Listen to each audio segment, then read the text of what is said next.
सभी सत्संग प्रेमियों को मैं एक बार पुनः प्रणाम करता हूँ। मित्रों, आज मैं चर्चा करूँगा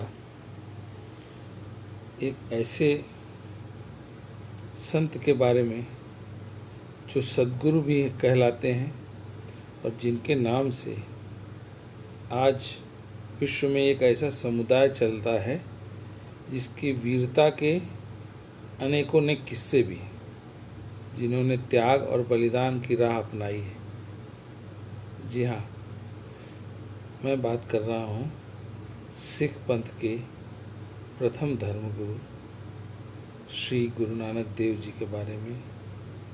सर्वप्रथम तो मैं उन्हें प्रणाम करता हूँ और मैं बतला दूँ कि मेरे मन में उनके लिए बहुत ही आदर, बहुत ही सम्मान का भाव है। वो इतने साधु व्यक्ति थे, इतने तपस्वी थे। उन्होंने एक प्रकार की ऐसी तपस्या की, इतनी ऊर्जा थी उनके अंदर, उन्होंने पूरा एक पंथ, एक समुदाय नया स्थापित करके चला दिया, जिसने आगे चल करके इस राष्ट्र को वीरता की नई नई मिसालें दी, नए नए उदाहरण दिए।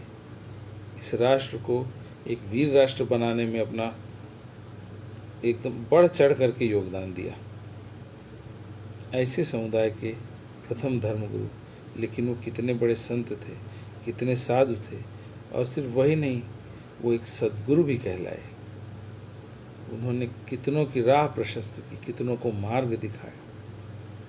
वैसे तो उनका जन्म आज जिस स्थान पे हुआ है वो आज पाकिस्तान में तलवंडी गांव कहलाता है, पर उनकी कीर्ति और यश सारे संसार में इस प्रकार फैली कि जो कोई भी उन्हें थोड़ा सा भी जान पाएगा वो उन्हें अपना ही मानेगा। मेरे मन में उनके लिए बहुत ही विशेष स्थान है। मित्रों, मैंने पहले संत तुकाराम के बारे में एक बार आपको बताया था, कैसे वो अपने खेत से गन्ना लाते लाते रास्ते भर में सबको बांट दिए और अपने घर पहुंचते पहुंचते केवल एक ही गन्ना बचा था। मित्रों, जब हम बात करेंगे गुरु नानक देव जी के बारे में तो हमें ये ज्ञात होगा कि वे बचपन से ही कुछ इसी प्रकार के थे। आपको समझ में आ जाएगा कि साधु स्वभाव, संत का स्वभाव होता कैसा है। उनको खेत की रखवाली करने के लिए भेज दिया जाता था बचपन में जब उनके घर से, तो वहाँ जाके वो क्या करते थे, वो कहते थे, राम जी की चिड़िया, राम जी का खेत, खा लो चिड़िया भर भर पेट। अर्थात वो पंजाबी में कहते थे, मैंने हिंदी में आप लोगों को बताया।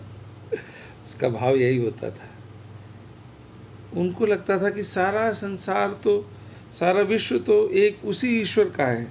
हमारा क्या है जिसे हम कहें कि मेरा है, मैं लेके आया था, मैं लेके जाऊंगा। वो निर्गुण ब्रह्म में विश्वास करने वाले थे, निर्गुण ब्रह्म के उपासक थे। उन्होंने लोगों को जो सन्मार्ग दिखाया, जो राह दिखाई, वो राह ही अद्वितीय है, अनूठी है। उसमें शौर्य भी है। उनकी बातों में हमें जीव के ऊपर दया के भाव एकदम स्पष्ट रूप से नजर आते हैं। जी हाँ, पूर्ण रूपेण, पूरी तरह से मानवतावादी। ऐसे महान संत,